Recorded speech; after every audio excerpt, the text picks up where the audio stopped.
Bienvenidos. En el siguiente video estaremos comentando un repaso de las asignaciones principales de esta semana 10 al 16 de junio 2024 para Vida y Ministerio Cristianos. Gracias por acompañarnos. Tenemos la lectura semanal de Salmos 48 al 50, una lectura muy instructiva. Y en la primera sección, Tesoros de la Biblia, estaremos viendo cómo los padres pueden ayudar a sus hijos a confiar en Jehová y también en las instrucciones que recibimos mediante la organización. De hecho, la reunión se centra en cómo los padres pueden ayudar a sus hijos y guiarlos a recibir la instrucción de las Escrituras. Vamos a ver algunas sugerencias, luego en Perlas Escondidas estaremos aprendiendo algunas lecciones prácticas que pueden ayudarnos en nuestra vida personal. Saltamos a la tercera sección, Nuestra Vida Cristiana, y aquí tenemos el discurso de las necesidades locales de cada congregación. Luego tendremos el estudio del libro que se centra en una nueva etapa en la vida de Pablo y Bernabé. Veremos cómo se realizan los nombramientos en la congregación versus lo que ocurría en la congregación cristiana del siglo I. Sean entonces bienvenidos.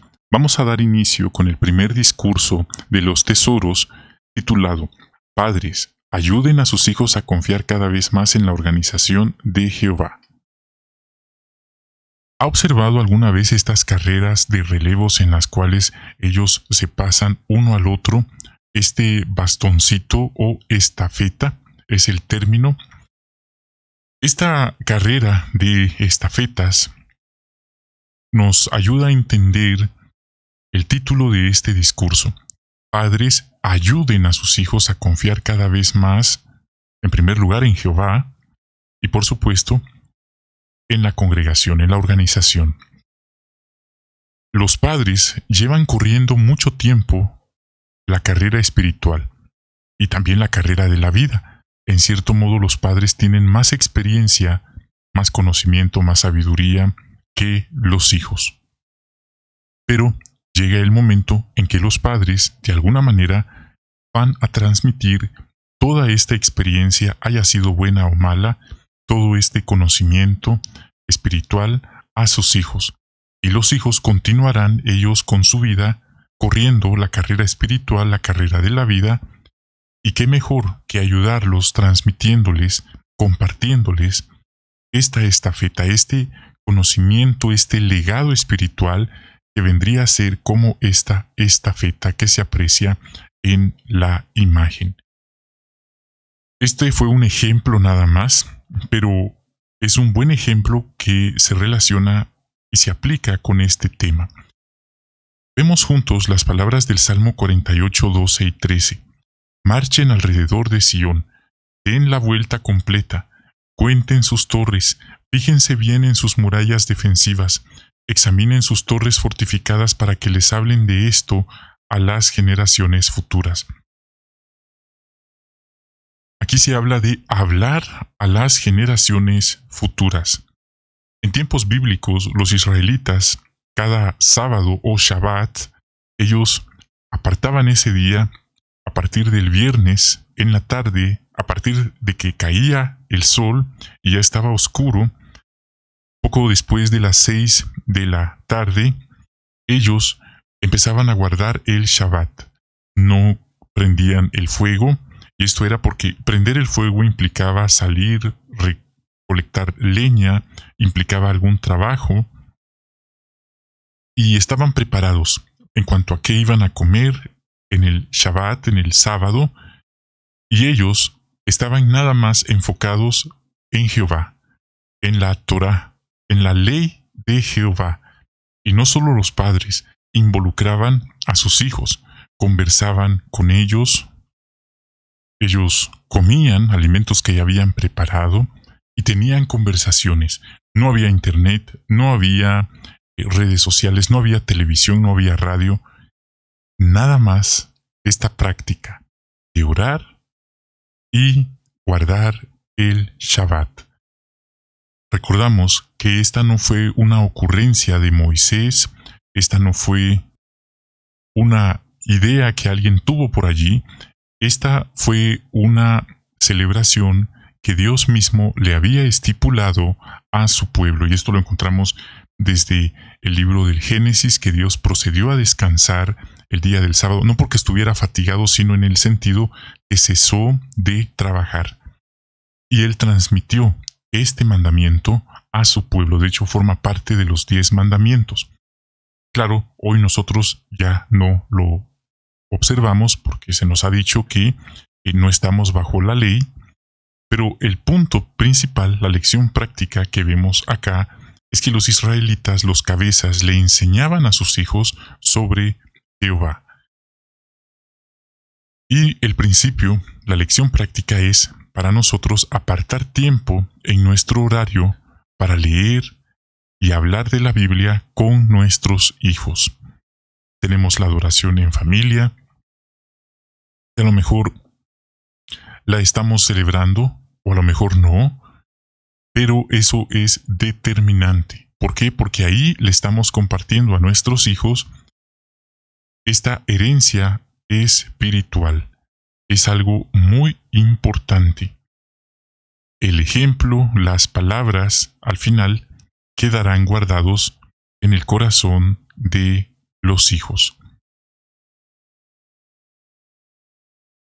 Algunos hermanos tienen conversaciones muy francas, muy honestas con sus hijos, en las cuales les comparten sus experiencias, les comparten lo que han vivido, y esto de alguna manera los va entrenando para la vida, porque esta vida es una batalla, es una carrera. No va a encontrar solamente ovejas en el camino, va a encontrar lobos feroces dispuestos a devorarlo, tanto en el mundo como incluso, tristemente, a veces, dentro del rebaño, en la congregación.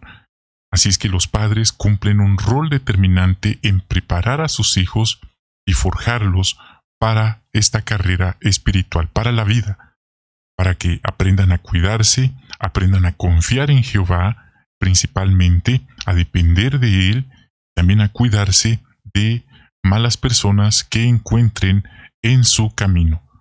Como ya mencioné, a veces creemos que todos son ovejas y no nos damos cuenta que hay por ahí lobos dispuestos a devorar a quien se cruce en su camino. Aquí vemos ejemplo a los padres. Ir a Betel es algo que está bien, lo encomiamos, algunos lo tienen cerca, otros no, pero la mejor herencia espiritual es enseñarles a confiar en Dios, en su palabra, a cuidarse ellos mismos, a enseñarles cómo cuidarse de malas personas que pueden encontrar en cualquier parte, en la misma familia, en el lugar donde estudian, en el vecindario. ¿Quién diría si alguien lo invita a casa de otros hermanos y les dice deje que sus hijos pequeños, como se ve en la imagen, se queden a dormir en la casa del otro hermano? Y luego ocurren tragedias inimaginables, cosas indecibles que alguien diría, si me lo hubieran dicho antes, no lo hubiera hecho. Pero hoy, alguien que no lo ha vivido es tan nublado de juicio que podría decir esas cosas nunca pasan, pero la misma organización nos está dando el consejo de enseñarles a nuestros hijos a cuidarse en todo lugar, en todo, literalmente en la misma familia, en el lugar donde estudian y en la misma congregación. Ese es el consejo. La pregunta ahora es, ¿haremos caso del consejo? ¿Los padres harán caso del consejo de enseñarle a sus hijos? ¿Los hijos harán caso del consejo que le darán sus padres? Esa es una decisión que cada quien tendrá que tomar, y estén de acuerdo o no, cada quien llevará su carga de responsabilidad. Sea que esté de acuerdo o no esté de acuerdo la persona, la vida tiene decisiones que tomar y todas estas decisiones traerán consecuencias. Esté de acuerdo, esté consciente o no de ello, esto así es. Si toca el fuego, se quema. Si deja caer el agua lo moja. Claro, hay formas de evitarlo. Pero esto es algo que las personas generalmente entienden muchos años después, después de haber sufrido, después de haberse estrellado por las malas decisiones que tomaron. En ocasiones podrían resumirlo diciendo que uno de joven podría ser muy poco inteligente, muy necio, muy soberbio y hasta orgulloso. Y a veces necesita aprender a base de estrellarse. Y la vida suele ser tan buena maestra que si no aprende la lección a la primera, la vida volverá a repetir esa lección hasta que finalmente lo entienda. Viéndolo así, nos conviene mejor aprender por las buenas, aprender de aquellos que quieren ayudarnos, que quieren vernos bien, que quieren que estemos bien en la vida. Existe un dicho que dice que quien no conoce la historia está condenada a repetirla. La persona que no conoce la historia de su familia está condenada a repetirla. Bueno, esto es porque muchas personas por curiosidad y por desconocimiento o ignorancia suelen repetir los errores por la curiosidad que quizás sus antepasados cometieron con tropiezos. Entonces esas son también conversaciones muy importantes. Si en la familia hay antecedentes de dificultades con el alcohol, con las sustancias, infidelidades, por ejemplo, a la violencia, personas muy coléricas, etcétera, etcétera, todo eso, más que criticar a la otra persona que tuvo ese problema, se puede ayudar para que las futuras, en este caso los hijos, no repitan o no tropiecen con ese mismo error.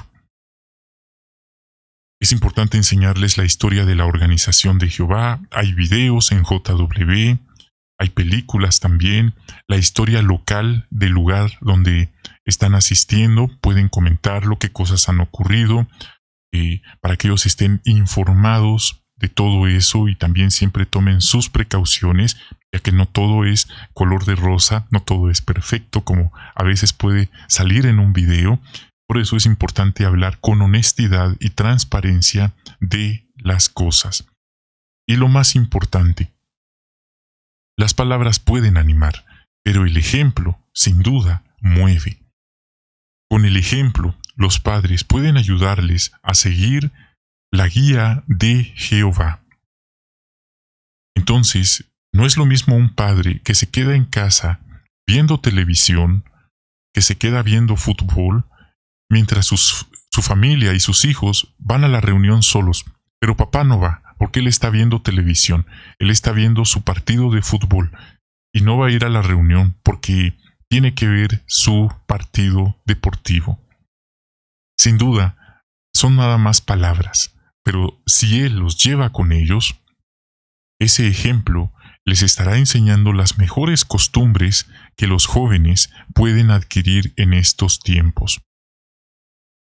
Así que, hermanos, es una seria responsabilidad. Muchos no están conscientes de lo que engloba hoy criar hijos, forjar hijos, una familia, sacarlos adelante. No es nada más darles dinero, no es nada más enviarlos a estudiar a un prestigioso colegio o lugar o centro educativo. No es nada más eso, no es nada más comprarles ropa bonita y zapatos caros. Implica mucho más. Es una inversión y muchos padres lamentablemente han visto cómo toda esa inversión se pierde en cierto modo cuando estos hijos crecen y eligen el mal camino. Muchos padres se cuestionan, ¿qué hice mal? ¿Por qué mis hijos actuaron así? Y en ocasiones, pero no en todas, tiene que ver que no se hizo esto. No se les ayudó a confiar en Jehová. No se les dio esta estafeta espiritual, no se les dio esa guía, esas conversaciones, como mencionábamos, los israelitas, por norma general y pena capital, todas las familias debían observar el Shabbat. Y hay de aquel que no lo hiciera. Y esto ya no era algo que pensaban si lo hacían o no lo hacían, simplemente lo hacían. Tome en cuenta esto. Si nosotros los padres elegimos no darle la atención y la guía espiritual a nuestros hijos, no dudemos por un segundo que este mundo y su gobernante y sus agentes lo harán por nosotros. Así que, ¿qué es mejor? ¿Dejar que este mundo y su gobernante y sus agentes moldeen la personalidad de nuestros hijos? ¿O mejor, dejamos que Jehová lo haga por medio de nosotros, por medio de nuestras palabras y de nuestro buen ejemplo? Es algo que podemos reflexionar. No pensamos que esto es nada más para los padres. Hoy podemos ver cómo muchos jóvenes inexpertos, muy jovencitos, deciden contraer matrimonio. No tienen ni idea de lo que es la vida, no tienen ni idea de qué es depender espiritualmente de Jehová. Y lo más triste, deciden procrear, deciden tener familia, traer pequeños a este sistema. ¿Qué futuro le espera a esos pequeños si en ocasiones ni los mismos padres están bien espiritualmente? Claro, esta es una decisión y son consecuencias que cada quien tendrá que vivir de alguna manera. Incluso las personas del mundo que no tienen religión, o si es que la tienen, no tienen ni idea de lo que implica ser buenos padres. Pero es una seria responsabilidad que en el caso de los que están solteros o desean tener algún día una familia, es bueno que analicen lo que es esta seria responsabilidad y lo que esto conlleva. No es nada más de traer hijos y ellos van a crecer solos como puedan, y ellos se van solos en el camino de la vida, y los demás hermanos de la congregación tienen que educarlos y cuidarlos. No funciona de esa manera. Así que, como conclusión, dice aquí, en la adoración en familia, vean y analicen algún video de la sección Nuestra Organización de JW. Este fue el discurso guiado de los tesoros de la Biblia para esta semana. Después de escuchar ese discurso, pasamos a las perlas escondidas de esta semana. Para esta semana tenemos la lectura de Salmos 48 al 50. Empecemos con la primera pregunta que está extraída de Salmo 49, 6 y 7. Este texto lo leemos y dice: Los que confían en su fortuna y presumen de sus grandes riquezas, ninguno de ellos jamás podrá redimir a un hermano ni darle a Dios un rescate por él. Pregunta: ¿qué debían recordar siempre los israelitas sobre las riquezas? Respuesta: Número 1. Que las riquezas son transitorias y que no pueden ser entregadas a Dios como un rescate para salvar a alguien de la muerte y no son de ningún valor para los muertos. Otro. Debían evitar dar debida importancia a las riquezas, ya que el hacerlo así les conduciría a prácticas fraudulentas y al disfavor de Dios. También debían recordar honrar al Creador con sus cosas valiosas. Pasemos ahora a la siguiente pregunta. ¿Qué perlas espirituales ha encontrado en la lectura bíblica de esta semana? Número 1. El Salmo 48, notamos el encabezado, dice, habla ahí de los hijos de Coré. Esto nos enseña que aunque nuestros padres o antepasados hayan tomado malas decisiones como desobedecer a Dios o dejar la congregación o vivir una vida alejada de Dios, nosotros como hijos podemos ser diferentes. Podemos elegir romper patrones de conducta, conductuales, valga la redundancia, costumbres, modos de vida y obedecer a Jehová. Coré, dice la Biblia, se rebeló, pero no todos sus hijos lo apoyaron en su rebelión. Número 2. Salmo 48, 1. Aquí leemos: Jehová es grande y totalmente digno de alabanza en la ciudad de nuestro Dios, en su santa montaña. Este texto nos motiva a seguir alabando a Jehová y no permitir que nada ni nadie nos haga dejar de alabarlo por su grandeza. 3. Salmo 48, 3. El texto dice: en sus torres fortificadas Dios ha hecho saber que Él es un refugio seguro. Esto nos enseña que Jehová es nuestro refugio. Hay personas que hoy se refugian en búnkers bajo tierra, que habla por ahí de ir a otro planeta para salvarse de lo que viene, y otros tienen lugares secretos, bóvedas secretas en el mundo, pero en nuestro caso, nuestro refugio es Jehová. Y por eso dice la Biblia, sea que estemos vivos o que muramos, vivos o muertos, le pertenecemos a Jehová.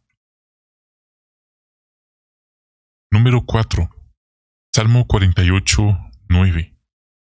Reflexionemos en tu amor leal, oh Dios, dentro de tu templo.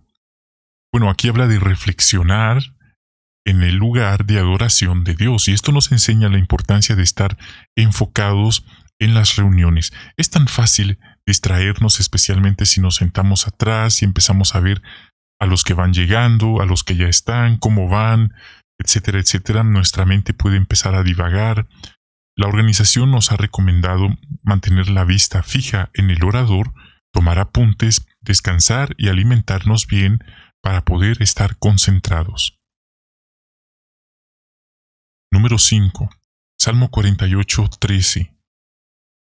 Fíjense bien en sus murallas defensivas, examinen sus torres fortificadas para que les hablen de esto a las generaciones futuras.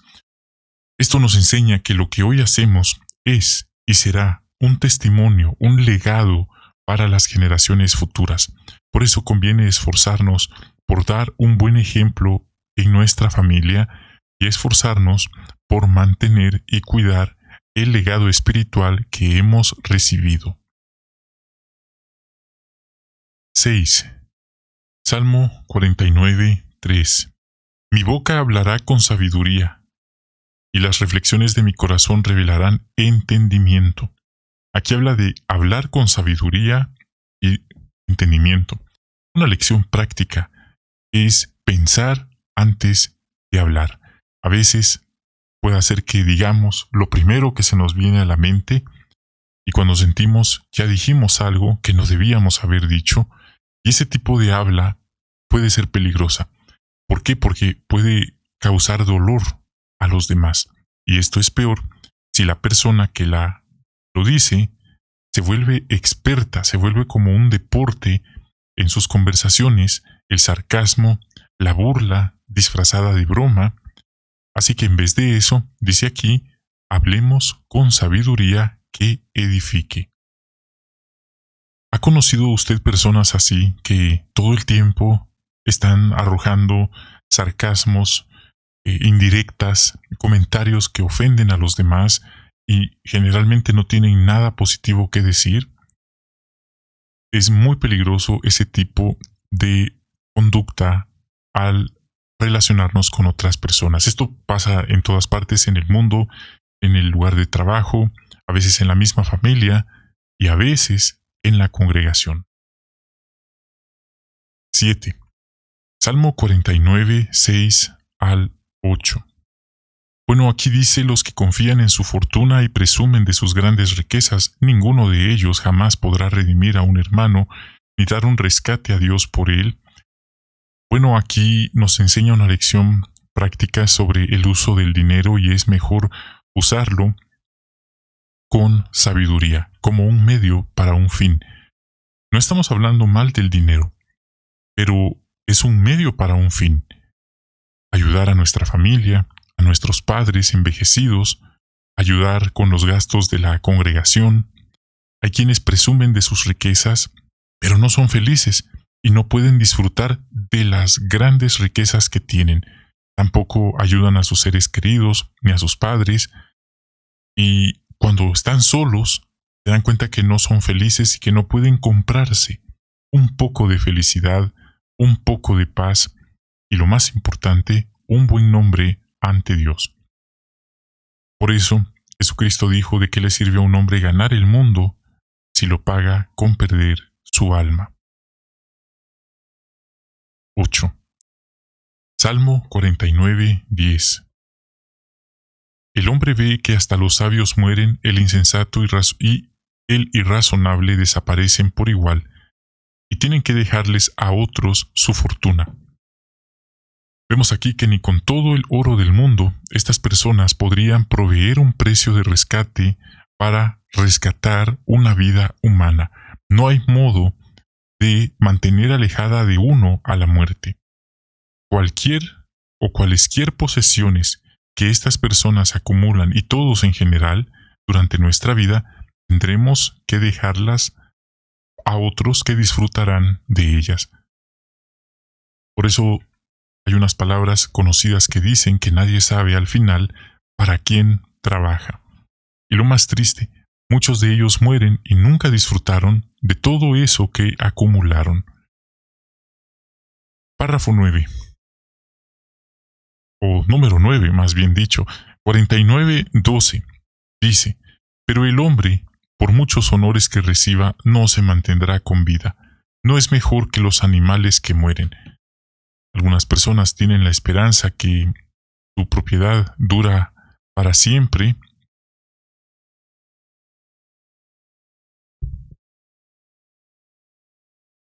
Nueve.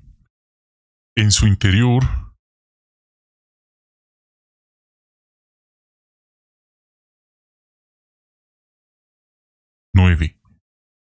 Salmo 49:11. Dice el texto: en su interior desean que sus casas duren para siempre, sus tiendas, generación tras generación, les han puesto su nombre a sus propiedades. Algunas personas tienen la esperanza de que su propiedad dure para siempre y que quede a sus siguientes generaciones. Piensan que la gente los recordará siempre, pues han puesto hasta su nombre en sus propiedades. Sin embargo, no se dan cuenta que son simples seres terrestres, hechos de polvo. Aunque se les trate con honra debido a las riquezas que tienen, estas personas, egoístas muchas veces, no pueden estar para siempre en la tierra. 10.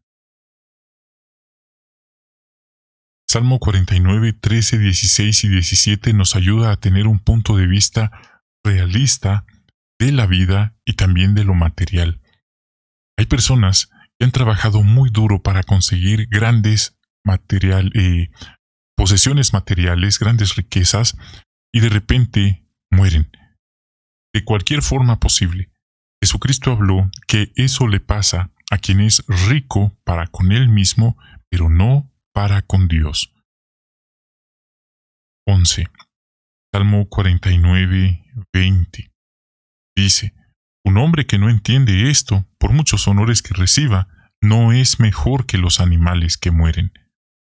Creemos ser mejores y más superiores a los animales, a las hormigas, por ejemplo, a los animales domésticos. Creemos que somos mejores, que somos más, pero a pesar de la riqueza que muchas personas acumulan, las personas llegan a un fin que es el mismo de los animales. Y esto es algo irónico. No hay nada en la vida de estos hombres que los eleve por encima de los animales, pues en la vida que llevan pasan por alto totalmente a Dios. Por eso, es una mala idea de parte de ellos imaginar que pueden perpetuar su nombre. Ahora, vamos a concluir con el estudio del libro. Para esta semana tenemos el inicio del capítulo 11, párrafos 1 al 4, la introducción a la sección 4 y los recuadros 86 y 87 respectivamente. Así que este capítulo o estos futuros capítulos se centran en esta sección en cuanto al primer viaje misionero de Pablo.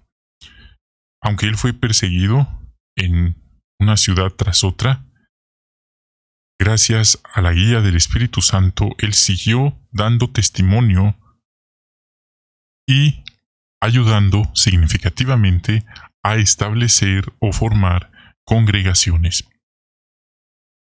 Esta emocionante historia nos animará a predicar con más ganas todavía. Empecemos con el párrafo 1 y 2. Pregunta: ¿por qué fue diferente la asignación de Bernabé y Saulo a la de otros misioneros? ¿Y cómo contribuiría su labor al cumplimiento de Hechos 1:8? Bueno, en esta ocasión ellos iban a ir, Pablo, Bernabé y Juan Marcos, como ayudante, a tierras vírgenes donde no se había predicado a ninguna persona. Un territorio virgen. Ahora, respondamos la siguiente pregunta. ¿Cómo iba a contribuir su labor al cumplimiento de Hechos 1.8, donde Jesucristo dijo que serían testigos de Él hasta la parte más distante de la tierra? Pero, primeramente, antes de ir a toda la tierra, dice, en Jerusalén, en toda Judea, Samaria y hasta la parte más lejana de la tierra. Bueno, el cumplimiento de esta profecía se iba a acelerar gracias al trabajo que harían Bernabé y Pablo como misioneros. Debemos recordar el contexto que lo hemos mencionado en otras ocasiones. Ellos eran misioneros, pero tenían algo especial, algo que hoy no se ve, y esto hay una explicación también. Ellos tenían al Espíritu Santo sobre ellos, y ellos eran capaces de obrar milagros, de realizar curaciones milagrosas, sanidades, resurrecciones, etcétera, etcétera. Hasta incluso podían recibir mensajes de dónde ir y dónde no ir, o de futuros peligros. Así que eso estaba ocurriendo en el comienzo de la congregación cristiana.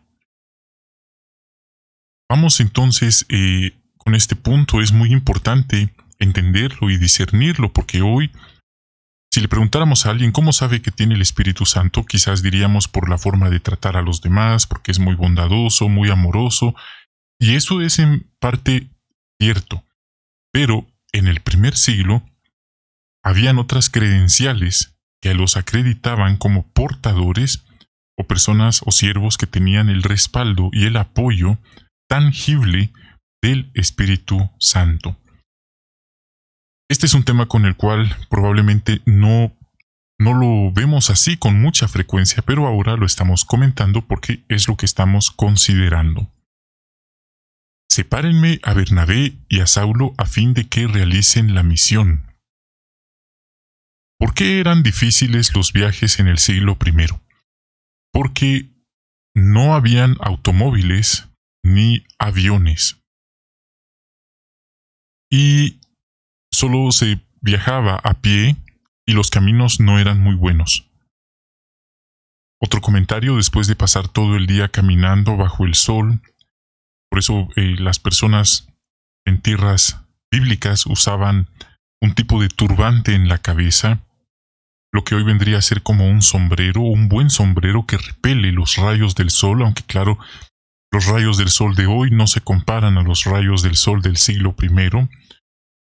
Ese ya es otro tema, pero las personas terminaban deshidratadas, agotadas, y solo habían recorrido 30 kilómetros, así que, como vemos, era mucho sacrificio, como dice Mateo 16:24. A veces estamos predicando bajo el sol y sentimos que nos mareamos, sentimos que es demasiado, pero esto no se compara a lo que hacía Saulo, Bernabé y los primeros cristianos en el siglo I. Así que es una buena lección de apreciación cuando estemos a lo mejor no muy dispuestos porque hay mucho calor. Podemos imaginar a Pablo y a Bernabé, y probablemente eso nos dará ánimo para seguir predicando, por supuesto, cuidándonos, usando bloqueador, quizás algún tipo de protección contra el sol. Algunos utilizan un tipo de paraguas, otros algún tipo de sombrero, por ejemplo, bloqueador, se mantienen hidratándose. Hay hermanos que prefieren predicar en las sombras porque bajo el sol es literalmente imposible, más ahora que el clima se ha visto alterado en estos últimos años, meses. No es casualidad todo lo que está ocurriendo a nuestro alrededor, pero como ya dije, ese ya es otro tema. 4a. ¿Qué dirigió el nombramiento de Bernabé y Saulo y cómo reaccionaron los demás hermanos? Respuesta: fue directamente el Espíritu Santo. quien indicó que se nombrara específicamente a Bernabé y Saulo. Esto es muy importante de entenderlo. ¿Por qué? Porque cuando leemos la Biblia podemos ver cómo los israelitas tenían ciertas herramientas que les permitían consultar con Dios. El rey David se menciona que consultaba si iba o si no iba, y él escuchaba una respuesta audible en cuanto a qué tenía que hacer. Ahora ya no es tiempo del rey David, es tiempo de la congregación cristiana en el primer siglo, y vemos que ellos también tenían el respaldo del Espíritu Santo. Ellos estaban reunidos en alguna habitación, oraban, y audiblemente, de una manera sobrenatural, recibían instrucciones. He de decirles, por si alguien por ahí está pensando que eso todavía ocurre hoy, pues la respuesta es que no. Cuando ocurren nombramientos de ancianos o de siervos ministeriales, es verdad, está el superintendente de circuito con el cuerpo de ancianos local, y es verdad que ellos oran y luego leen los requisitos bíblicos y hacen sus observaciones, empiezan a deliberar en cuanto al candidato o los candidatos, y si están todos de acuerdo, la mayoría, proceden a realizar el nombramiento. Pero no es que hoy escuchen una voz sobrenatural que les diga tal hermano sí, tal hermano no. Eso ya no ocurre. Así que cuando hoy se dice que se nombra por Espíritu Santo, más que todo, no es que estén escuchando una voz sobrenatural como sí pasó en el primer siglo, sino esto es una forma de interpretarlo, de entenderlo, porque están analizando los requisitos que están en la Biblia, y si la persona los llena a un grado razonable, entonces, en ese sentido, su nombramiento fue guiado por Espíritu. ¿Por qué? Porque se analizaron los requisitos si la persona los estaba llenando a un grado razonable. Hice esta aclaración porque a veces algunos hermanos son un poco o muy sensacionalistas y suelen hablar que a lo mejor fue Dios directamente el que abrió el cielo y le habló a los ancianos o al viajante. Incluso los que han leído las publicaciones, y esto está en el sitio de internet también, los 9 hermanos que dirigen la obra mundial allá en Warwick, en Estados Unidos, también ellos han hecho la aclaración que ellos no tienen una red espiritual con todos los participantes de los emblemas a nivel mundial para llegar a los entendimientos o interpretaciones de determinadas partes de la Biblia. No existe que se comuniquen y digan qué opinas tú de esto, estás de acuerdo con esta explicación, etcétera, etcétera. Y también han dicho que ellos no reciben mensajes del cielo y que por lo tanto podrían incluso equivocarse en temas de organización y temas doctrinales. Entonces, hermanos, es muy importante entender este punto. El siglo I, el libro de Hechos, es el siglo I, y nuestra época moderna es diferente en ese sentido. No es que hoy nos igualamos y decimos que es igual. Tratamos de apegarnos, o se trata de apegar lo más que se puede, pero no es como fue en el siglo I. Ya que hemos establecido estos hechos, a la luz de la Biblia, por supuesto, pasamos a responder cómo reaccionaron los demás hermanos. Y es que el Espíritu Santo literalmente guiaba a los apóstoles, y las personas y los hermanos lo notaban. Cuando Ananías y Zafira intentaron engañar a los apóstoles, el Espíritu Santo le reveló a Pedro el engaño, y dice que ellos, Ananías y Zafira, cayeron desplomados, ahí fulminados por el engaño. Eso ya no ocurre hoy. Hoy alguien puede engañar a los demás en sus mismas narices y ni se lo imaginan. Pero hemos de decir que eso no cambia el hecho que Jehová, Jesucristo, los ángeles y por supuesto el Espíritu Santo, todos ellos están al tanto de lo que ocurre a nivel mundial en las congregaciones o en la organización. Como respuesta a esta otra pregunta, vemos que los hermanos respaldaron la decisión incondicionalmente, de buena gana, sin ningún tipo de envidia o murmuración. Dice, después de ayunar, este es un punto interesante. Algunos me han preguntado si hoy practicamos el ayuno. Y la respuesta que da la organización es que ese es un asunto de conciencia, un asunto personal. No hay una instrucción que diga no ayune, tampoco hay una instrucción que diga ayune. Pero aquí vemos que en el primer siglo habían ciertas prácticas que se realizaban. Incluso se menciona en los evangelios que Jesucristo también ayunaba, los apóstoles también. Entonces no pensamos que eso nada más es de las escrituras hebreas, también se hace mención en las escrituras griegas, pero ahora se nos ha dicho que este es un tema personal y que no deberíamos sentirnos mejores o superiores o inferiores por ayunar o por no ayunar. Esto depende de las circunstancias de cada persona y es un punto interesante, pero dice, les impusieron las manos y se despidieron de ellos. Parte B. ¿Cómo apoyamos a los hermanos nombrados para atender ciertas responsabilidades? Bueno, ya expliqué cómo se hacen hoy los nombramientos. No es que hoy escuchen una voz sobrenatural que les diga que el siguiente nombrado o removido debe ser el siguiente hermano y escuchan sobrenaturalmente un nombre. Eso no ocurre hoy. Entonces es importante entenderlo. Pero hay ocasiones en que los hermanos, cuando escuchan un nombramiento, la respuesta que la congregación tiene es de alegría. Y dicen muchas veces, al fin, ya era hora que nombraran a tal hermano. En ocasiones la respuesta es, ¿cuándo van a nombrar a tal hermano? Y en ocasiones la respuesta podría ser no muy favorable. Quizás los hermanos sientan que tal persona no era idónea para recibir un nombramiento, quizás por su orgullo o por una mala actitud o un mal ejemplo que da en la congregación. Entonces, ese ya es otro tema. Tristemente puede ocurrir, no negamos que no ocurre, lamentablemente sí, pero el tiempo da la razón. Entonces, evitamos murmurar, evitamos tener envidia, evitamos hablar mal de ellos a sus espaldas y cuestionar qué hicieron, por qué o cómo lo consiguieron o qué dieron para recibir ese nombramiento. Por simonía podría ser. Evitamos abstenernos, o más bien nos abstenemos de tales comentarios. Los respetamos y si ellos están haciendo algo que no deben, confiamos en que al debido tiempo Jehová limpia o establece los asuntos en la congregación. Otro comentario, específicamente evitamos el chisme o cotilleo o murmuración a sus espaldas.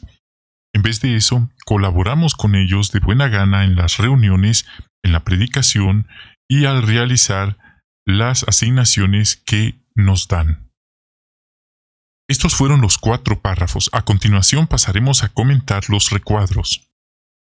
Este recuadro menciona a Bernabé, el hijo del Consuelo. Él era un hermano destacado que era levita y nació en Chipre. Se llamaba José, pero por su personalidad los apóstoles le pusieron un sobrenombre, Bernabé, que significa hijo del consuelo. Esto nos hace pensar, si los hermanos, en el buen sentido, de una manera imparcial, tuvieran que ponernos a nosotros un sobrenombre, ¿cuál sería? ¿Cómo sentiríamos que nos van a calificar? ¿Qué es lo que nos caracteriza? Somos de los que ayudan, de los que comparten con los demás, de los que animan, ayudan a los que están desanimados, de los que damos consuelo a los que están deprimidos. Dice que él, cuando miraba que los hermanos necesitaban algo, los ayudaba. No era de los que se quedaban como en una carrera que podemos ver, ahí están las personas observando, espectadores, expectantes de lo que está ocurriendo, pero si alguien cae delante de ellos, ellos no van a intervenir. Así que podemos preguntarnos, ¿somos nada más espectadores de las tragedias de los hermanos en nuestra congregación? ¿Solo los miramos y pensamos que ese es asunto de ellos y que ellos tienen que ver qué hacen? ¿O de alguna manera tratamos de ayudar? Se menciona también que recibió apoyo de la congregación y, y él apoyaba a la congregación. Él incluso vendió un terreno y les entregó el dinero a los apóstoles. Hoy en día hay hermanos que con toda la mejor intención del mundo deciden imitar este proceder. Tienen propiedades, tienen dinero, tienen bienes y lo donan a la organización bajo las condiciones que por supuesto pone la organización, porque también para eso hay que llenar ciertas condiciones, ciertos requisitos. Y eso fue lo que hizo Bernabé. Entonces es algo interesante. Hay hermanos que venden sus casas para apoyar proyectos de construcción, etcétera, etcétera. Pero cada persona debe tomar su decisión y no ir más allá de lo que está escrito. Estaba enfocado en ayudar a los demás en lo que fuera posible. Defendió a Pablo cuando los demás le tenían miedo porque no creían que él se había hecho cristiano. Y a pesar de haber tenido más tiempo en la congregación que Pablo, aceptó con humildad el consejo que Pablo les dio a él y a Pedro sobre aquella simulación, que fue algo muy serio, que fue una muestra de racismo, cuando ellos se alejaron de los gentiles para comer nada más con los judíos. Y Pablo, delante de todos, en público, les regañó, les reprendió, dicho suavemente, les dio consejo, pero si usted lee el relato se va a dar cuenta que fueron palabras muy fuertes. En otras palabras, les dijo que no fueran hipócritas, porque predicaban una cosa y hacían otra. Entonces, ¿qué estaban haciendo en la congregación? Pedro pudo haberle dicho a Pablo: ¿sabes qué? Yo soy miembro del cuerpo gobernante, tú apenas estás empezando, ¿cómo te atreves a hablarme así? Pero él recibió el consejo con humildad. Bueno, hoy esto no va a pasar, evidentemente, pero ahí está un ejemplo de cómo recibir el consejo. El siguiente recuadro habla sobre los caminos. Estos viajes por tierra eran muy lentos, muy agotadores, y se menciona probablemente más caro que viajar por mar y también peligrosos, porque habían ladrones a la vuelta de la esquina del camino. A veces estaba lloviendo, estaba soleado, había calor, había frío, había asaltantes, animales salvajes también. Así que no era como que alguien viaja y se sube a un vehículo o a un avión, o puede utilizar incluso una motocicleta y se va. Era nada más por tierra. Y se menciona también que habían carreteras empedradas que los romanos habían arreglado. Había posadas, negocios llamados tabernas, donde se vendían artículos, comida incluso, que era lo más importante. Y se menciona que eran lugares no muy limpios, húmedos, llenos de chinches, atestados de viajeros, y esto es algo grave, una pésima reputación. ¿Por qué? Porque ahí había personas de la peor calaña. Alcohol y prostitución. Y también ladrones le robaban a sus huéspedes, ya que al estar inhibidos bajo los efectos del alcohol o incluso de sustancias adictivas, las personas eran presa fáciles de quienes les querían robar y dejarlos sin nada. Entonces, es evidente que los cristianos evitaban esos lugares en la medida de lo posible, pero en ocasiones tendrían que recurrir como un hospedaje provisional, si no tenían parientes o amigos cercanos. Queridos hermanos, este fue entonces el análisis del estudio del libro para esta semana. Muchísimas gracias por habernos acompañado. Bendiciones de Jehová para ustedes, sus queridas familias, y hasta una próxima oportunidad.